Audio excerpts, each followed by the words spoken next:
Hey, and welcome to Untethered with Jen Liss, the podcast that's here to help you break free, be you, and unleash your inner brilliance. I'm your host, Jen, and in this episode, we're going to talk about how nothing is wrong with you and how your gut might have all the answers to all of your health and mindset challenges. Let's dive in.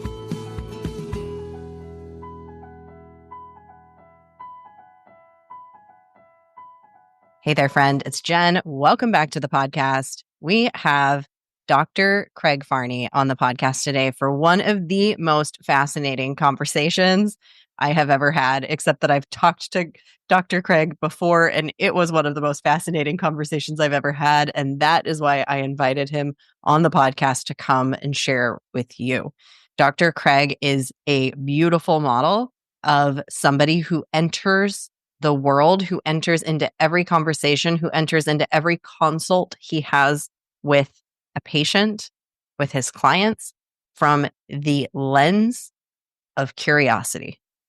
And you're going to hear him delve into so many curiosities that are going to make you curious and wonder about things. In this episode, we dive into playing in the quantum. We dive into manifestation. We go into inner child work. We talk about the gut and what is physically manifesting in your gut. We talk about parasites that exist within the gut and how that is impacting the way potentially that you show up in the world. Or is it the other way around, and how you are thinking and how you are speaking and the things that you are putting into the universe, are they manifesting things in your gut and in your visceral experience? Get ready for a wild ride today with Dr. Craig.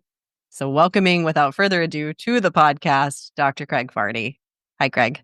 Thanks for having me. This has been a long time coming. We've been talking about having you on the podcast for months and months, and you're finally here. It is everything. Everything. That was the reminder that I just gave to people just yesterday in one of my coaching calls. Everything always in perfect timing. That's right. Exactly. I think that's one of the problems we tend to run into, is we fight against life instead of flowing with life. Yeah. I mean, that's what it is. Flowing with life instead of fighting against life.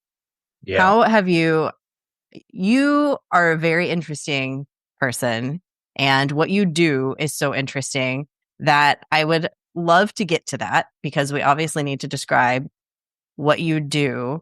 But I'm curious, when you were a child, did you picture yourself as a doctor of some sort? Is that something that you pictured yourself doing? What was when you were a kid, what did you think that you would be doing when you grew up? I was going to play professional football.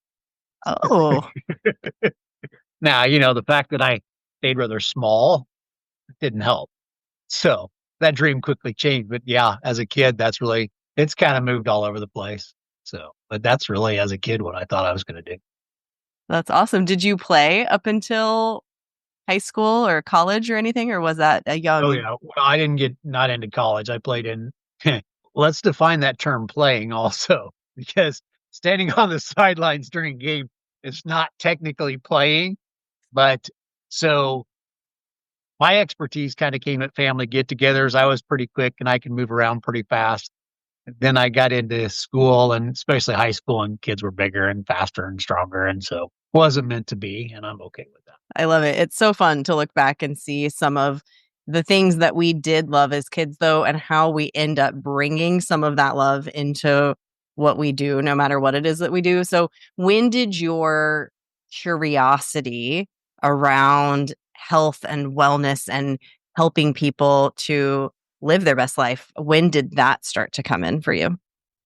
So in order for us to get there, I'm going to kind of talk about the negative or downside that kind of led into this. So one of the things I've really worked on a lot lately, most people have heard the concept of inner child, maybe even the concept of an inner parent. So that's kind of an area I've kind of delved into a lot. I've always been fascinated by the why of life. I mean, I could summarize my life in that question, why? Because it's always, why did this happen? Why did this happen? And as I've kind of dived into this more and more and more, one of the things I've kind of realized recently is, as a child, we develop a very emotional, sometimes very irrational based belief system. And I think this really kind of floats around about three aspects of life. One, what we think and feel about ourselves. Two, what we think and feel about others. And then three, what we think and feel about the divine. And from that, I think we have this expectation of this is how life works. It fits into what we expect out of marriage, what we expect out of being a certain gender, even occupations, all this type of stuff that gets established as a kid. And especially, I think, the first formative years of our life when we're just really existing within mom and dad's world. And then what happens is we go to school and it doesn't exactly match up. Not everybody has the exact same scenario, the same expectations as you do. And I think that starts to create this quandary in our mind of going, well, wait a minute, I'm experiencing this and I feel this and I think this and other people don't. And I think as we move into adulthood, we develop more of a rational, logical based belief system. What I found for me is underneath there was this undercurrent all the time of this childhood belief system. Now, it's not the good stuff that we do bring forward that's the challenge point. I mean, who doesn't want to have more peace, joy, and love? I think the biggest part for all of us as human beings is, and we tend to perpetuate this from generation to generation, is something's wrong with me. I'm not good enough. And everybody has kind of their different framework. For me, where my challenge point came was more within the financial realm. So I kind of developed this belief system around, I could summarize it into the word lack. I viewed myself from a lacking perspective. And so now there's this underlying current that's been in every aspect of my life. And now that I kind of got hold of this, I can look back over my life and I've lived my life either one, trying to disprove lack or to try to overcome lack. All the while, though, still again, as this childhood belief, which is not rational, just feels lacking no matter what I would do. And until I came to this point that I actually fully realized it, and I would almost say fully embodied it, just that I accepted, you know what, this is what I felt, believed in, and thought as a kid. Now I could do something with it. Now I could kind of bring that rational concept, logical concept to this childhood belief system, almost as if me as an adult now could sit down with myself as a child. And that's one of the concepts I really like talking with people about is if you could now, with the knowledge that you gained, sit down with you as a child, what would you say? What would you talk about? And it's really learning to listen to that feeling that most of us, I think, struggle against to go, okay, I understand you feel this. Let me help you see it from a little bit different perspective, a more of a complete perspective. So with all that said, I'm coming into my adulthood from this lacking mindset, especially in the financial realm. So what I started looking towards is where can I make money? Here's the problem though, is I sought it and yet didn't at the same time didn't believe I could have it. So I'm caught in this turmoil of I want it, I can't have it. I want it, I can't have it. I want it, I can't have it. And it wasn't in just till recently, which kind of almost drives me crazy because at 59 years of age, I'm going, couldn't we have figured this out about, 30 or 40 years ago? So, but that's kind of what I've started to realize is I'll give you an example that I think most people can relate to is it would be a really good idea if I go exercise and I don't feel like it. Well, where does that feeling come from? Because if we just acted out of our logic, we would do healthy stuff. It's when these feelings come into play and push back against it, I think that we really have the issue. So with that in mind, I went through a couple of other pathways. I thought I was going to be an architect. I thought I was going to be getting into computer science, which I understand when I was in college, computer science was these little cards you slid through a machine, not what we have today. A little different. Yeah, I delved into a little bit of youth ministry and then back into computer science and then into accounting. And then I had a bunch of relatives that were in chiropractic. They were chiropractors and I saw them making good money. And I'm like, I would like that lifestyle. So I started it. And so kind of a quick synopsis of it. I went into traditional chiropractic and people would get better and I would get to a certain level of progress, but then kind of like we hit this plateau point. And again, that why question started to come into play of going, okay, what else can I do? And so I went into functional medicine and eventually ended up into energy medicine, just constantly looking for how can I get better results? Because people would always kind of hit this plateau point. Now, understand too, as I'm going through that journey, there's still this other underlying current of I want to make money, I want to make money. So I'm battling between this, how do I do what's best for the patient and how do I make more money? So as I gotten really gut honest with myself, there were times where yes, I care about the patient and also, hey, this is maybe another way I can make money. And that's what I think it kept it from being fully as genuine as I would want it to be. And so as I've learned to be able to do this, now I can really more from a fully genuine aspect go, what can I do to help you? And the money will take care of itself. Yeah, thank you for sharing so much of your journey and really honestly the things that you have moved through yourself. A lot of listeners of this podcast are business owners or they desire to be business owners and we live in the world that we live in that is so money driven. We obviously live in capitalism. Money is part of an actual basic human need that we have so that we can, there's safety. Our safety is wrapped up in finances. So it's definitely a part of our lives for better or worse. It exists and it is something that we're thinking about as business owners. Can you offer in the journey that you've been in? Do you have anything that you can offer for the person who might be in that same place who's like, oh, okay, that sounds like my story too. What has really worked for you to move through some of that? And what are you seeing maybe even in some of the people who you work with who you can now turn and help with what you've worked with? So first of all, one of the things I think is really challenging in our world in general is there's this constant struggle between what I would call capitalism and socialism. It's how do I take care of me and how do I take care of other people? And Mhm. finding that balance point is really tricky from both political, economical, all that type of stuff.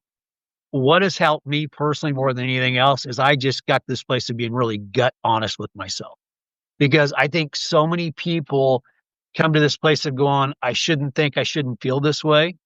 And so they try to battle against it as just opposed to just going, I'm going to just be real with myself. And I use that term gut for a specific reason because I think we tend to think with our head, we tend to feel with our heart, and we tend to believe with our gut. And as I could just get real with myself, no judgment, just going, it doesn't matter whether I should or shouldn't feel or think something. I just do. I think this, I feel this, I believe this. Once I could get hold of that, because I think the problem is so much of this is buried in our subconscious and unconscious mind that if we don't bring it up to conscious awareness, you're not going to change it. It's habit.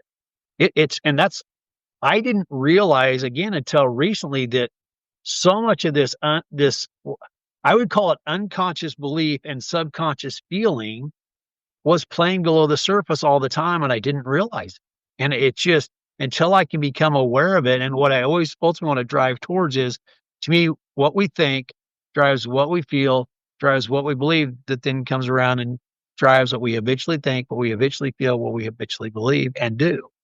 And so until you can get to that thought place, you're not going to change it. You're just going to feel what you feel and you can't do anything to change it until you know why you think and feel what you feel. Because once I got hold of this childhood thing and I could just grasp hold of it, then I could bring some rational, logical thinking and go, okay, wait a minute, that doesn't really make sense. I don't have to keep doing this. Yeah. A lot of the even recent research on this shows that it's not even our thoughts and our behaviors and our beliefs where there it's actually somebody else's far down the line. The study of epigenetics is so fascinating and how we can be physically carrying these things in our minds, our bodies, our hearts. And so we're just acting those out. So with I want to talk about the gut if we can. I'll let you respond and then let's get into the gut because I know I you've just got want to stuff throw to a say little there. caveat into what you just said. The Please. other thing that's interesting is research shows that as much as 50% of what we remember from our past is either an embellishment or an outright lie. Tell me more. So, okay.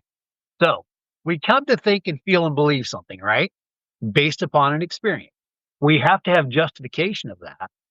So if you think back on your past, think back on something that happened that wasn't good, that you didn't like. You had a negative experience. Research shows that you're not completely accurately remembering that experience, that you base now this thought, belief, and feeling on. It's like this. Have you ever seen those words that are out of order or they put numbers in and somehow it's like your brain fills in? Mhm. Our brain fills in information all the time. It fills in a story. And so this is what I think is if you applied logic to your experience, it's not as big as we made it out to be. So the brain has to emphasize it or magnify it. So it's like, oh yeah, now the feeling Got to add fits some with the color. experience. Exactly. It's like the Exactly. play-by-play person in sports, but then there's the person who adds the color. Exactly. Well, and like you said too, then you throw in that other twist of some of this isn't even yours. And yet that's where I think even sometimes people that talk about past lives, I would almost go, is it truly a past life? Or is it something that's just in your DNA that you're experiencing as if it is your life? Which we kind of, because in some essence it is and isn't, if that makes sense. I have that exact same curiosity, Dr. Craig. I have that same curiosity if it's actually your genes expressing, and those genes expressing is creating the thoughts. And so a past life is actually genetic things being activated. I don't know. I hope I live long enough to find out if that's true. Well, yeah, that's because my viewpoint is our genetics are a history book. Because there's so much of it, they go, well, this is just useless, stuff. And I'm like, no, it's not. To me, it's a it's a storybook of everything that's preceded you. And I hope in my lifetime we find a way to actually kind of like that old Star Trek concept that you can actually read energy. Because I think there is so much more information that we have no way to access at all in the energy field. And if we can learn how to do that, I think we evolve or improve so much farther beyond where we already are.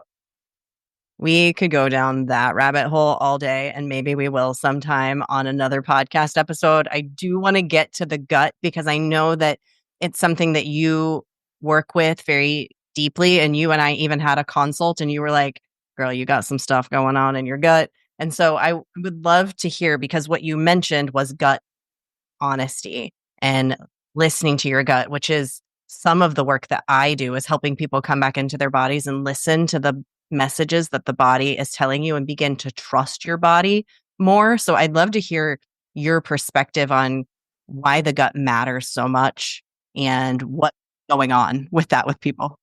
I think there's a couple of factors in there. One is I think it's where the inner child lives, is in the gut. Think about it this way. If you ever people talk about emotions, they talk about stuffing them down inside.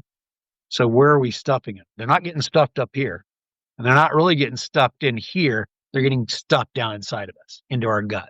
I believe this is why people have so many gut health issues, is because they've stuffed so much energy down into the gut that it's not processing, it's not moving, and that creates gut issues. So in connection with that, also what I think too is I think we've talked about everything is energy, and each energy has a unique frequency. And I think what happens is some of the frequencies that we stuff down in there are matching frequencies of things like parasites and bacteria and yeast and all this other type of stuff. And so I think what starts to happen is that frequency that we stuff down inside there starts to resonate, and we even attract that almost like a magnet to ourselves. Or even I would take it even possibly a step further. We are actually creating. I have this viewpoint. Einstein said E equals MC squared. So to me, energy is dispersed matter and matter is condensed energy. So what I'm wondering is, do we actually take the energy, like people will talk about this all the time. You can have someone has a parasitic personality, someone just sucks the life out of you. So that's what we tend to attract. I think we can almost generate that even within ourselves at a matter level. Does that make sense? Like you're becoming a black hole. Like, You're like yeah. just Well, sucking I think energy. it's like we experience something on an energetic level, and the longer we let it stay there, the more it almost becomes more solid and becomes more of a. I see this all the time in the way, to me, when I work with people, is think about it this way: a thought to some degree is almost just an energy construct that then becomes more of a physical thing, and the longer it sits there, the more it actually manifests in a matter state. And I even look at this as I'm dealing with people as I'm either dealing with something on a bioenergetic spiritual level, to a psychological level, to a physiologic level, to a very solid tissue organic matter. To me, when it gets down into that state, this has been either very intensely or for a long time. That it's gotten that far along that it's actually a material problem as opposed to just a concept problem. Because I think everything ultimately starts as an energy thought process that then becomes a habit that then just becomes part of who we are and who we manifest. So if you're thinking about it from an energetic perspective, like energy is moving, and as it starts to slow, it starts to become matter, and as it starts to slow even more, it becomes dense, and then it becomes something like a physical manifestation. Does that feel accurate to what you're saying? Yeah, well, because think about this: the most solid matter have very little vibration. The things that are most dispersed have a lot of vibration. So yeah, it just becomes more and more solidified. It becomes more and more condensed, less and less motion. Yeah. I've been doing a lot of yoga. And I will say the more that I move things, and the yoga teachers keep explaining to us, the more you move these joints, the more they lubricate, the more mobile everything is. And so that makes sense to me when we think about it from a logical perspective, that the more energy is moving, things are flowing fluidly and freely, and you have a lot more flexibility and more openness. For the manifestors here in the room, you're probably resonating with that whole idea. Question for you: how does that come into the reality of what we are experiencing in our very human bodies?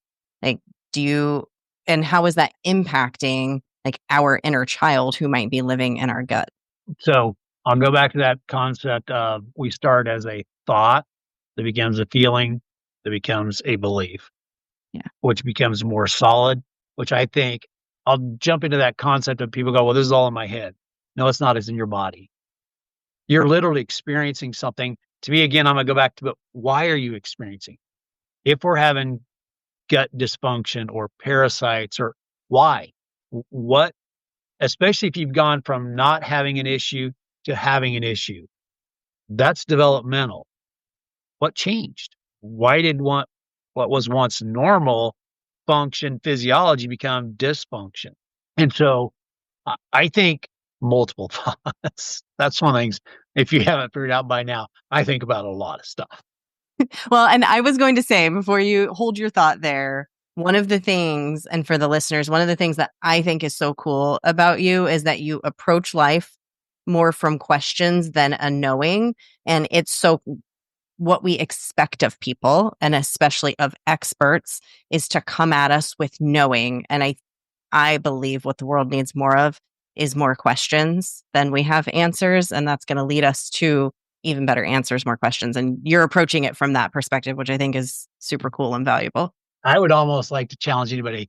I don't care what you think you're an expert on, prove it. Prove it. Let's take let's take a creationist versus an atheist. Okay. Creationist says God created the world. And an atheist goes, no, it didn't. It was a big bang. I'm like, how do you know? You weren't there. We are trusting people before us. Even as scientists, you're trusting your science. It's all faith. There is no proof from my perspective. There's experience, and even beyond that, there's a perception of experience. To me, if you don't ask questions, how arrogant is it to think you know everything and you have all the answers? That's No, that's dumb from my perspective. You got to keep asking questions, and life's going to keep sending you. If you think you got it all figured out, life's going to keep sending you more things to go. No, you don't You don't have it all figured out. It's a lot easier to ride the wave when you're curious than when you try to know and you're grappling for control over that. In all this stuff we talked about, I was just talking about this with a patient here today. Is going in everything that I've realized in life. This is the one thing I realized is it's all about surrender. We spend so much of our time fighting against life. Now, don't miss here. I'm not saying surrender to a disease or any of that type of stuff, but it's instead of fighting against it, it's what do you do with what is, as opposed to I think so many people, and this goes back to this concept: if we have this inner child that thinks he's not good enough and something's wrong with him, you're going to fight against that. And they spend so much of the time trying to not be something as opposed to be something. I mean, I think you'd be hard pressed to find a human who hasn't grappled with that, trying to No, because I think, well, and I think it's what we tend to perpetuate from generation to generation. Because the thing I realize is part of the reason I don't feel good about, or I feel like something's wrong with me and I'm not good enough is because my parents did, and because their parents did, and because their parents did, and even beyond that, there's just a general energy in the world of there's just this underlying thing that I'm not good enough. Something's wrong with me. No, that's one of the most comforting things I've come to realize is going, what if there's nothing wrong with me and what if I am good enough? What a shift. Yeah, Which kind of releases some of the expectations. You started this conversation talking about expectations, and I consider expectations to be some of the biggest tethers. And one of the big realizations for me was, oh, I'm the creator of the tethers. I'm the creator of the expectations. I can change the expectations. And the most beautiful way that I found to change the expectations is to ask a question. And that has helped me. It's I also think there's like these very basic things, like you said, it's I'm not good enough and something's wrong with me. I'm going to hurt people is another one of mine, which maybe is also somewhere in I'm not something's wrong with me. Probably it's maybe wrapped up in that too. But those are my three. And I've heard that I might hurt people from a lot of my clients, probably because we magnetize to each other. And so I'm like, let me help you with that because I've been there.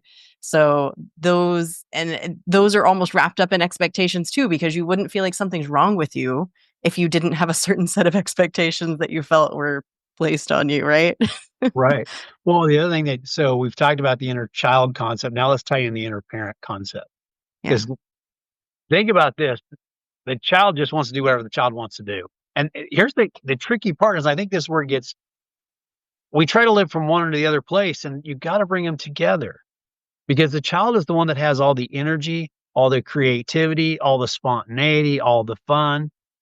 And the adult is the one that helps guide and uses some logic and some rational thinking to help utilize that energy in a healthy way.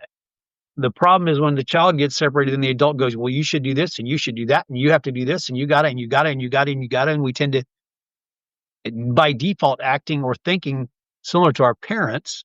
And now we treat ourselves from that mindset. And so this is where that expectation comes into play of going, well, I should do this, or I got to have this, and that doesn't work either because all you're left with is feeling guilty. And so again, in your best moment, if you could sit down with your inner child and go, hey, let's talk, let's come together, let's, because then you have both the health and energy of the child and you have the logical guidance and the wisdom that the parent tends to bring. And now you bring the two together. And now, to me, the ultimate goal is wholeness. And that's what I'm looking for is if I can bring these two together, that wholeness, that gut level genuineness that we all desire, I think comes into play. And I think that's where you've probably heard the term imposter syndrome and what's the other word? Self-sabotage is basically the concept. But I think that comes from both of these two not acting in coordination together.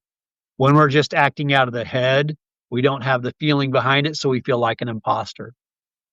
When we just let the child do whatever it wants, and we tend to sabotage ourselves because the child feels like it's not good enough. So if you have something good, well, that doesn't line up with what the child has come to believe. So the child goes, no, I got to destroy that because that's not real. So fascinating. So, in your way of describing, I think where we were at a few minutes ago was talking about the child as being in the gut and being in that area of the body. And I think at the beginning you had described the parent as kind of the heady part, the rational mind. What about the heart? Where's the heart connection? So the heart's the battleground. Am I going to feel the feelings of the parent or am I going to feel the feelings of the child? So here's the tough. You can also Love is a battlefield. Absolutely. And what is the number one disease in the world? Heart disease. Right. And I would tell you, I think that's why is because it's the battlefield. Hmm. Because the heart is trying to balance these two out and go, okay, do I go with the logic of the adult? Do I go with the emotion of the child? And you can kind of divide it another little way too, I think is interesting is, and you kind of alluded to this a little bit too, is thoughts are the language of the head, feelings are the language of the body. And when you're not listening, this is why I think sometimes we have body issues because it's the child seeking to speak, or it's the body seeking to speak, and we're not listening to it. We're just powering through and going, well, this is what I'm supposed to do. It doesn't matter what I feel. I got to just get this done. And if we would slow down and listen, there's a reason we have the conditions we have. It's the body seeking to communicate. And if we would learn to listen to that, I think we would get a lot farther along. So let's talk about how you do that and the work that you do. How do you help people to better listen to their bodies? I was introduced to you because we have a mutual friend, a client of yours. I've worked with this individual as well, and they are seeing that there's so much connection in what we do, and we do it in very different and unique ways. So listeners of this podcast have heard my perspective, and so I would love to hear exactly how is it that you help people to listen to their bodies? Okay. So in our office, we do what's called somatic resonance testing. Most people have probably heard of like applied kinesiology testing, where they test a strong muscle that type of stuff. It's that same basic concept, except now we don't necessarily have to engage the muscle. It's really just a way to ask the body questions. And so I kind of start with this example. Just about everybody has walked into a room full of people and felt an instant connection to somebody. Or they feel that opposite of going, no, there's something bad here. And we tend to call that a vibe. So this gets into that concept of everything is energy and everything is vibration. That reaction is a subconscious to unconscious awareness that's picking up on information. Yes, it's some of the things we see. Yes, it's some of the things they say and we hear. It's more even there's other information we're picking up on about this individual that's at an energetic level that we're going, okay, we have a certain response to. So it's really just harnessing that ability that we all have to be aware of what's in our subconscious and unconscious, that intuitive sense that people talk about. It's just creating a system to work within that. So we have a way of asking the body questions and go, okay, there's a lot of things that could be going on. And there's a couple things that I think we do really well. One is it's learning to listen to the body, and we use energy to ask that questions or energy testing. The second thing we ask is what's the priority? Because you can do a lot of things to try to help your body, and the body may be doing that for a reason. And I'll give you an example. So there's a particular type of parasite called hookworm that can get in the gut and actually chew the ends of the microvilli off, which then allows large food particles in, which then can create food allergy issues as well. One of the things that this particular parasite feeds on is iron. So think about this. If it feeds on iron, the body goes, I want to get rid of this parasite. I'm going to drop the iron levels, which gets us into anemia, right? So now I'm going to treat your anemia because you got low iron. And the body goes, I'm doing that for a reason. Leave me alone. And so if I go after a symptom and I don't actually ask the body, is that an important thing to do? Now we're just perpetuating a problem, even though we're doing it for a good reason. So this is where we ask the body, you tell us what the priority is, because from my perspective, we are layers and layers and layers and layers of adaptation, ultimately to what I would consider traumas as a child. And sometimes people think traumas are like abuse and all that type of stuff. If I perceive something as I'm not good enough, that is a trauma to a degree. It doesn't always have to be big traumas. It can be small things that then become perpetual habits that then the body has to adapt to. And I really kind of break every moment of life down into one of two things. In every moment of every day, your brain and body is saying one of two phrases, either I can or I can't. If it says I can, we go into peace and joy and love. If it says I can't, it's anxiety, sadness, and anger. This is the fight or flight mechanism of life. Guess what?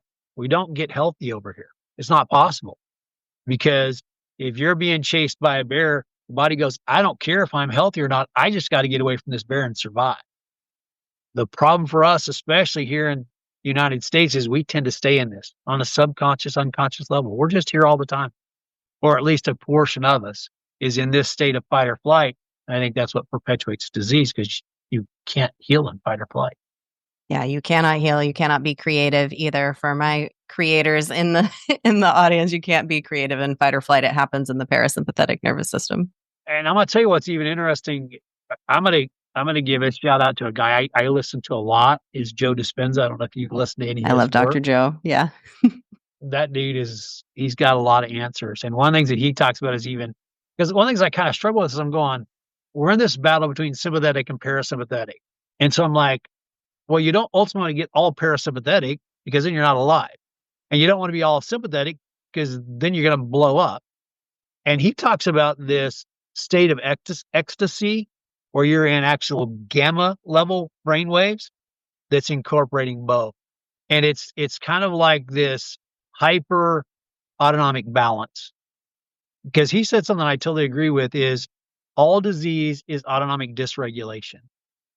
When we're in this battle back and forth, it doesn't work. When they are in coordination, then we become supernatural. That's beautiful. I think of it like having a window of tolerance and you're dancing inside of that window where you're able to toggle back and forth. Do you feel like that's different or that's the same idea? I'm fascinated by this idea of being in, can you be in both at the same time? Is that what he's saying? Or is he saying that you're toggling back and forth between the Let two? me see if I can't frame it a little bit different and see if this Yeah, fits. thank you. The challenge for most of us is we let our environment dictate our state, as opposed to going, I'm going to be in charge of my state. And this kind of ties in that concept of surrender, regardless of my environment. Let's put it this way. I got so many thoughts going here I want to share. I think it's funny. So I even had, okay, so let's think about this. You got a bear chasing you, right? Is it possible to not be in fight or flight if a bear's chasing you? And here's what I'm laughing at. So I don't know if you've ever seen this. I think it's like a TikTok video where it does the same thing with sharks, and it shows this guy talking about, okay, so when the shark comes to you, you just want to gently kind of push its mouth closed and push it away. And then all of a sudden, there's this little kid in a car seat going, bullshit, bullshit, bullshit. And it does the same thing with the bear. But I'm like, okay, wait a minute. If everything ultimately is energy, can I get to this place, almost supernatural to a degree, that I radiate such an energy that it doesn't attack me? Does that, you get what I'm saying? I hear what you're saying. It's fascinating to think about because here's a current experience that I have. I have this new rescue dog. I've told you about him because he canceled our last podcast interview because he ate a big foil packet and I was very concerned. When I am radiating peace, he is peaceful. When I am radiating stress, he is stressed out and he will jump on me. But he will not jump on me when I've been playing with this. I've actively been playing with this. His energy shifts when my energy shifts. It's fascinating to watch. I don't know about the bear situation. I'm not going to try that. I'm not going to put this to the test right now. And I'm definitely not jumping in the ocean and going, yeah, let's give that a shot. No, I can do that. But I bring it back into, okay, okay, my kid gets sick, or I got a bill that's late, or it's how I interact with these situations, especially ones that really aren't danger. We're interacting with environmental situations that are not truly dangerous, especially not life-threatening dangerous, as if they are. You know, if I can change my state, now I for one, Dr. Joe talks about this too. When we go into fight or flight, we narrow in our focus. And when we come out of fight or flight, we open up our focus, which means we're open to more possibilities. What I think, I'm going to simplify it down into this, is in the midst when let's say you're late on your mortgage, you can get anxious and you can feel sad and depressed and you can feel anger, and it's not going to do anything for it. All it's going to do is make you feel bad. If I can stay in peace and find joy and be loving, not because of it, just in it, because I think ultimately what we seek anyway is a feeling. I think all of us want to feel this happiness, this wholeness. That's my ultimate goal is if I can have complete peace of mind, complete joy of heart, and complete love of soul, to me, that is wholeness, that is happiness. Still a lot from Dr. Joe. So I'm giving you credit. So hopefully You're putting it through your filter, which I think is somewhat easier to understand. You do such a beautiful job of explaining it in a very real way. thank you. It's this place. If I can come to this place of wanting nothing, then I'm whole. It doesn't mean I don't engage and interact with and enjoy an experience. It's just I'm not letting that experience control me. I'm I'm controlling my state and how I interact with it. I think what we fear, though, is that if I'm in this state of wholeness, say I need to do my taxes, that's relevant right now. If I need to do my taxes and I just believe that I'm in this state of wholeness and goodness, I believe that I won't get the taxes done.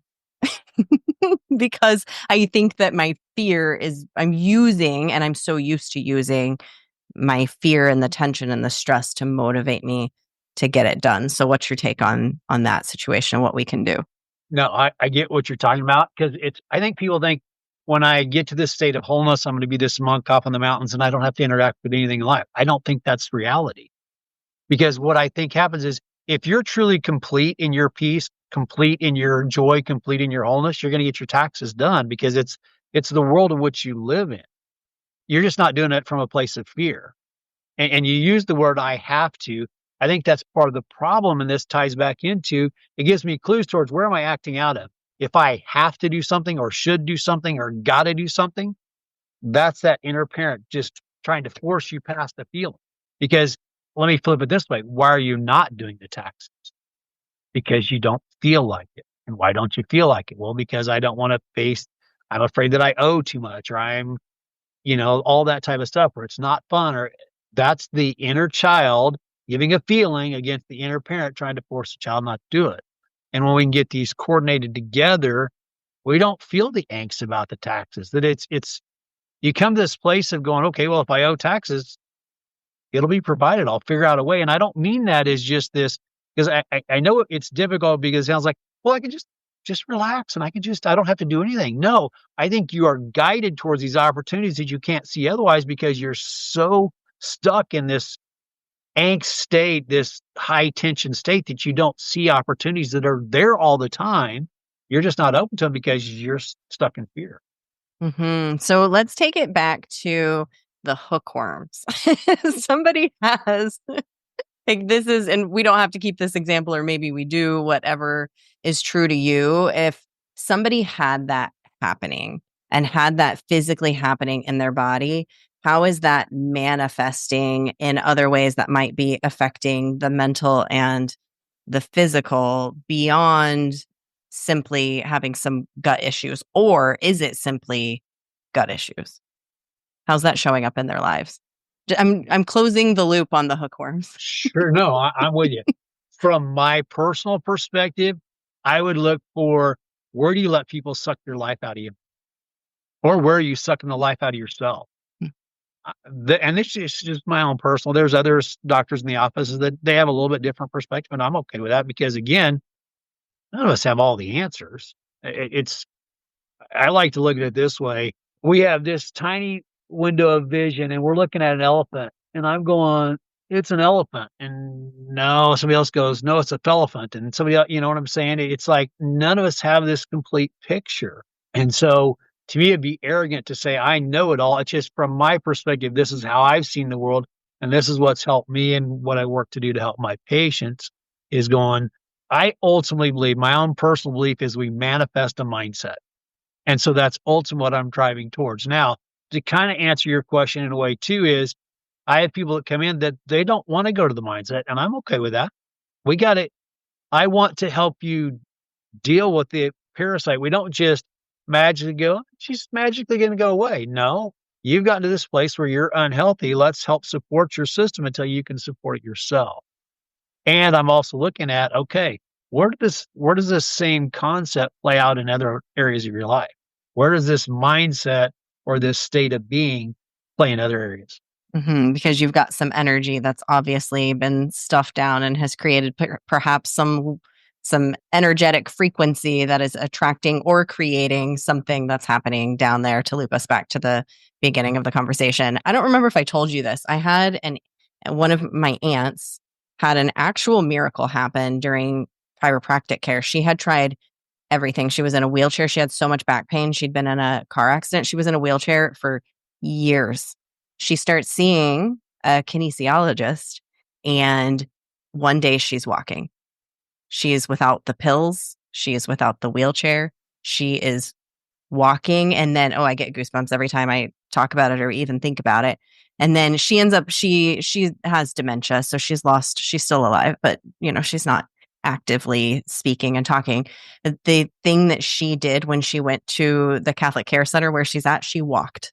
That's all she wanted to do, is just walk and walk and walk and walk. And it's just amazing that she had years of her life where she couldn't, and it's all she wanted to do. But so I'm such a firm believer. I mean, I witnessed a miracle. That was a miracle in my own, she's also a nun, but a miracle in my own family life of somebody who worked with somebody who does similar work to you in their unique way and supported her with a physical manifestation that through the body work type of work that you do, she had this happen.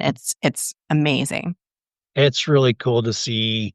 Yeah, people that are either just severely debilitated, or we have people that have come in wheelchairs that now are not, and have their life is just it's miserable, and it takes time and it takes work. And the thing that I find interesting, I think ultimately all of it comes down to, or not all of it, I think as much as 80% of what we experience comes down to our faith, what we put faith in. And I don't mean, a lot of times people take, well, that's religious. No, it's whatever you believe in and have faith in. I think our thoughts are electrochemical. I think our feelings are physiologic, and I think our beliefs are bioenergetic. That everything is that energy. And when we believe, we manifest a certain energy. And if we can change that belief, this isn't to take away from anybody's work, because I say the same thing about mine, is she had faith in what she was experiencing. And I think that is as much of what gives us the miracle as anything, is if we can, what we believe is going to happen, I think tends to happen. And we can use that either positively or negatively. This kind of ties back. One of the things I do a lot of is I do a lot of meditation, because to me, it's hard to get hold of, is this concept of the quantum realm where everything's ultimately energy. And if you've done any of that, it's like, okay, wow, this is kind of, because one of the things in Dispenza's meditation is this concept of all frequencies already exist. So it's not, I don't have to make it. I just got to resonate with it, and it manifests. If that makes Yeah. sense. To me, I play in the quantum all the time, and I've got my husband. I'm like, okay, we're going to manifest a driveway. We are focused on we're going to play and see if we can play. To me, it's like, why not play in this? It's fascinating. There's so much research being put into it. He's doing some very cool research, as are a lot of people. There's fascinating research happening in with the hydrogen atom and all in water and all kinds of things. Like, why not play? I mean, we've created the world that we've created. So why not play with a better world that we want to create that's better? I also was telling my husband just yesterday, I'm like, there is, for whatever your side of this is, does not matter. But Donald Trump is the strongest manifester I have ever seen. Like, if he speaks something into reality, it becomes a reality and keeps making it happen over and over and over. So if we needed proof that manifestation is real and that you can play in quantum realities, just watch him. He's doing it right here before our eyes. So why not play in the things that we really desire ourselves to create in the world? I don't know if that goes off field from what you were saying, but for me, I'm just like, why not play? I think one of the things in my recent realization of my own childhood beliefs, I realized, and this kind of, it ties all this together too, is, so in my belief, I can summarize this kind of what I came to believe is, I can't have what I want. Others get to have what I would want, and God's the one controlling it. So I feel like a victim. I'm jealous. I feel jealous of others, and I'm mad at God. And what I came to realize is, I'm the one creating it.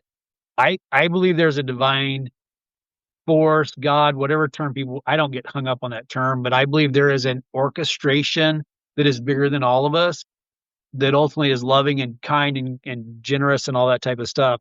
And I believe, so I'll tie it into this. I think there are 4 levels of consciousness that we operate out of. The bottom is to me, I'm a victim. The next level is by me. It's my efforts. It's my achievement. Then it's through me, which to me is our thinking process. And the last is as me or with me. And I think when I can get into that top level of consciousness, I realize I'm the one generating my life. It's how I interplay with it. It's that. And what I realized is I like your perspective of being able to play in it. I was creating that I can't. So that counterbalanced that. And I'm going, if I don't deal with this, I can't fully experience this. And Hmm. that's what's been freeing for me is going, I don't have to keep operating out of that place. I can play. And that's one of the things I'm working on. It takes time. It's because I'm working on I got The some practice. dental issues. Yeah. And so I want to get to the place that I don't need these things. And one of the things that happens over time is these don't tend to work as well. Now, some of that I know is selective. Don't ask my wife For about anybody that. just listening, he's pointing to ears and eyes. Oh yeah, sorry about so, but I want to have those things change. And it's being able to actually sense and feel that vibration is really cool. It's being able to sustain it. And I think this is where some people they'll get into seeking to do manifestation stuff and they can't sustain it. And so they give up. And this is obviously something you mentioned, Trump. He has a very driven, sustained concept within himself that just drives it. Yeah. Not everybody There's has a that. lot of belief. Yeah, absolutely. It's fascinating. It has been fascinating to watch because people will say there's no way. And I'm like, watch it. Just watch it. It's wild. And if we could all apply that, I just think if we could all apply that in our own lives, what could potentially be possible? There's so many things in this world that we thought were impossible that people have made possible. So I don't doubt it at all. You were pointing to your ears, and somebody was just telling me the other night. I have tinnitus that started when I went to a really loud event recently, and they were telling me that there's ways to train your brain. They've come up with some new therapies that train your brain to get rid of the tinnitus, and it's like it's actually your brain that's causing the tinnitus because of the. It's like it kind of blew my mind a little bit, and I don't know enough about it to explain it, but it's just there's so much that is just it's our perception, and we have what you explained about the victim by me, through me, as me. It's so empowering. That's where real empowerment lies. Just so funny. The actual power lies in surrender and not in control. Right. It seems counterintuitive. Well, So counterintuitive. I'll throw one other thing for you can throw out to the listeners and people are Yeah, watching please. too. If you want to start getting clues towards where you're at, listen to your words because you said, I have tinnitus. That's a possessive phrase. That's an identity phrase, as opposed to I'm experiencing the symptoms of tinnitus. That's an experience that can change. Identity and possession doesn't tend to change a lot. I pay a lot of attention, especially to myself, to the words I use and to the words other people use. And then if you want to take another step is pay attention to the intonation and even the facial expressions. I love asking people questions because they answer whether or not they realize or not. Whether they say any words at all, you always answer a question because your brain cannot answer it cannot not answer a question. It won't leave it alone. Yeah. Think about this. You try to think about something, and you go like, I can't figure it out. And you forget about it, you go do something else, and all of a sudden the question is like, oh, that's what it was. The brain is always seeking to answer questions. It's so true. That comes back to that curiosity opening the door to so many things for your brain. That's always what I welcome with my clients is asking a question. If there's something that you want, what if I could, and answering it like that. You just opened up my mind about this tinnitus thing. I'm going to be thinking about that all night. Dr. Farney, is there anything that we have not covered today that you're like, I just think people need to know this? This is something that's so important in your work, or have we covered all the bases? Let me just throw out, we've kind of covered this, but I want to end with this point because it kind of ties into your last point. Because here's what I think happens in the brain is along with this, I can't aspect there, you could put it in a little bit different thought process too. Because most of us tend to live either stuck in the past or trying to control our future instead of living in our present moment. And what I think happens to us a lot of times is let's take the tinnitus and the brain goes, what if this never goes away? And we get stuck in this loop. And the longer it's there, the more we're stuck in this loop. And the more things that we try, And the more that we don't get any answers, the more we get stuck in the sleep and the more solid it starts to become. Why don't we ask the other question, what if this goes away? You talked about manifesting and you said something along the phrase of why can't we manifest? Or what if I can't? Or it's well, what if I could? We tend to go, and it makes sense because the number one thing the bottom part of the brain wants to get at is safety. So it's looking for what are the worst case scenarios so that it can survive because that's at its primary thing. If we could take that mechanism, and this is what it goes too deep. I want to throw out one little thought real quick with it if we can. So for those of you that grew up in the traditional Judeo-Christian mindset, there's this idea of we live in a fallen body, that it's our nature. And I'm going, what if it's not? I think the very bottom part of the brain is in and of itself, it's always after safety. So ultimately, ultimately selfish because it's self-preservation. Can we rise above that and evolve, for lack of a better term, and change this? What if all these bad things happen to what if good things happen? Because I don't think we do that very often. Because it's scary because you're going into surrender. Exactly. And not only are you going into surrender, you're also opening up possibilities because that's the problem is when we go into fight or flight, the heart goes, it's not safe. And so the brain says, I can't create. So we don't. We're just trying to survive. Whereas when the heart, and this is what's funny, and Dr. Joe talks about this, when the heart goes, it's safe, now the brain creates. And that's this whole concept. And what I'm trying to activate is, what if these good things happen? I'm sitting here fretting over something that may or may not ever occur as a what if statement. And I'm not even allowing the other side of that to even come into play to balance it out. Because, yeah, what if negative things could happen? And part of what I do real quick too is I take people, I'm going, okay, let's mentally go all the way out to your end point. Let's go to the very worst case scenario of what if, because no matter what it is, you're going to have to figure out how to deal with it. Now that we've done that, now let's take that energy and let's go the other direction. What if all the good things can happen? That's this little switch that I think is happening all the time inside of us.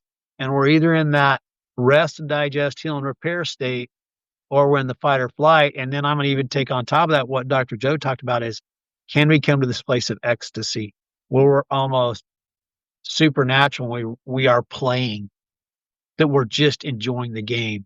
And all of it's an experiment, and we don't have to perceive any of it from an unhealthy place. A curiosity that I have that's coming to mind is what if that's even more of the child coming out to play, because children play in possibility. So a lot of times we let the mind rule. So what would it be like to free that up? And I just did a breathwork session with a beautiful facilitator today who helped us to free energy in our lower chakras. And she's like, that's the energy of play. So we're letting that roll through. So we could go all day. Thank you so much for sharing that. I think that really solidifies some of this for those of us. And I know that this whole conversation brought up so much curiosity in everybody, which just delights me to the nth degree. I have one last question. I ask everybody who comes on the podcast, where do you see the magic in the world? Well, to put it in the answer to what we've already been talking about, it's the inner child. I'll answer it this way too. I think the problem is that concept of I'm not good enough, something's wrong with me. That is a lie that the inner child came to believe, because I believe our truest essence is peace, joy, and love. We don't have to become it. We already are it. We've just gotten a bunch of garbage on top of it, or we've become disconnected with it. And that's the magic. If you think about your most beautiful moment that you ever had in your life, you're at peace of mind, you had joy in your heart, and you had love in your soul. That's who we are. It's not what we have to become. It's we already are that. We've just bought into a lie that's not true. That's, to me, the magic. That's beautiful. Thank you for sharing everything that you shared. Where can people connect with you? Where can they learn more about you, hear from you?